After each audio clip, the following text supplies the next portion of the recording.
Hi, William Hoyen here, and today we're gonna talk about retro video games reviews. But first, a word from our sponsor, the Internet. The Internet is great. It's a formidable source of quality information and, alright. Well, on the Internet, you can order yourself some goodies in an easy and secure way. Look, you can at least have some nice conversations and share your opinions with people all around the world. God damn. Hey, are you sure we can do this, sponsor? How much are they paying us? Well, okay then. The Internet. You're already addicted anyway. So, here's something that's been on my mind lately as I'm replaying so many retro games. Should we review those retro games for their quality as of right now? Or judge them thinking about the era they were released in? Well, spoiler alert for this video, I don't have an answer. The truth is, no matter how long I think about it, I just can't make up my mind. Maybe the comments that I'll get here will help, or maybe we'll all agree it doesn't matter. Who knows? Like, it's kind of a non-video. I'm not gonna bring up like tangible points. But anyway, before we really start, I will challenge 3 content creators that I really enjoy here to make a video about this subject. First, Linda the Gamer Gal. She's playing many retro and modern games. Every month she's doing her Games I Beat This Month video. And after watching her videos for a long time now, I think she's in a good place to tinker about this subject. Next, Devin Chase. We exchanged a few words on retro versus modern games, and he's been on a roll on his channel making discussion videos on topics that are quite close to this one. I would love to have his take on this. And finally, Jason Graves. He reviewed like hundreds of retro games from the NES to SNES to Dreamcast. He even bought a fucking 3DO to try a bunch of games on it.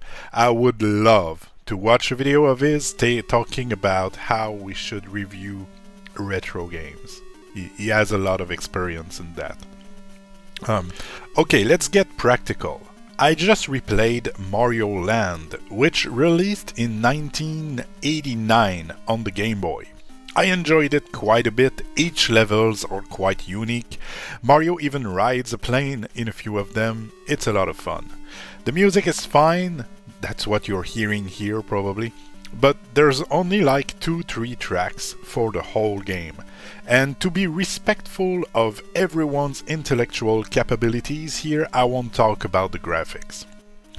So, with all that said, how about we review it in comparison to Mario Odyssey? How can we do it, like, really? If we use the 1 to 10 scale that I hate so much because, not to go on a tangent here, but there's like only 2 scores that exist. 10, which is a masterpiece, and by the way, it seems there's a masterpiece every other week nowadays, which let's not go there. And 7, which is a fine game, and below 7 it just doesn't exist. If you have 6, might as well throw the game in the garbage before trying it out. It's bad, and you know, that's it. Anyway, back to the. Maybe I should do a video about this. I get quite agitated when I'm talking about those types of reviews. Anyway, Mario Land versus Mario Odyssey. If Mario Odyssey is a 8-9 out of 10, which I think would be very fair, is Mario Land like a 2? Yeah. The thing is, I had way too much fun playing it to give it a 2. So. How do we settle this? So maybe, another thing I thought about, maybe it depends for who you're making the review. Like, who's the target audience? If it's for new players right now that are playing games right now, I think it should be reviewed as it is for today's player. Like, Can someone today enjoy the game for what it is today? If it's for some kind of historical retrospective, I feel it shouldn't be compared to modern games. If it's a historical retrospective, modern games didn't even exist, so they need to be taken out of the equation. Am I making sense here? Am I? I don't know. All that said, that still doesn't answer the question about our two Mario games here, and I think I just cannot settle it. And I know I'm taking an extreme example here, those two games are 30 plus years apart, but I feel this applies to most retro games. The question still stands, how can we review retro games nowadays to an audience that sometimes started playing games in 2010? One of the reasons for this whole video is that by replaying a lot of retro games, I realized, and I made a video about this, I'll link it in the description, it's not just nostalgia. Those old games, a lot of them are very bad. There's no question here. There was a lot of garbage released back in the days. But there was a lot of very good games too. And one of my point with when I'm talking about gamers that are started playing games in 2010 is how can we bring those people, those young players, to try out the retro game stuff? Because at first you start the game, it's very off-putting, it's old, it sounds kind of bad, the graphics are quite ugly, but if you put in some time in it, I'm playing right now after finishing Mario Land. I've started Link's Awakening on the Game Boy, and it's amazing. It's very good. There's some things that are getting on my nerves, but honestly, it's pretty good.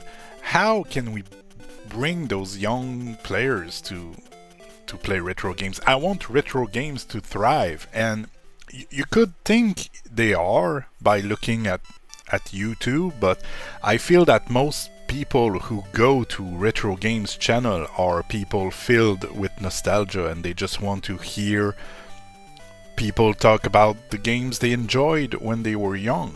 I think that's a big market of the retro gaming scene, and I think it should be expanded to more people who didn't play those games back in the days, but they are playing them now. I know they exist, but I want to expand it. I want more people to get into this. For whatever reason, I don't know. I just love playing them, and I think a lot of people are, missing a big chance to play them for the first time. For those who played Link's Awakening, imagine playing Link's Awakening for the first time. It's kind of crazy. Anyway, let me know. Let me know. I don't know what I'm talking about, but if you do, let me know.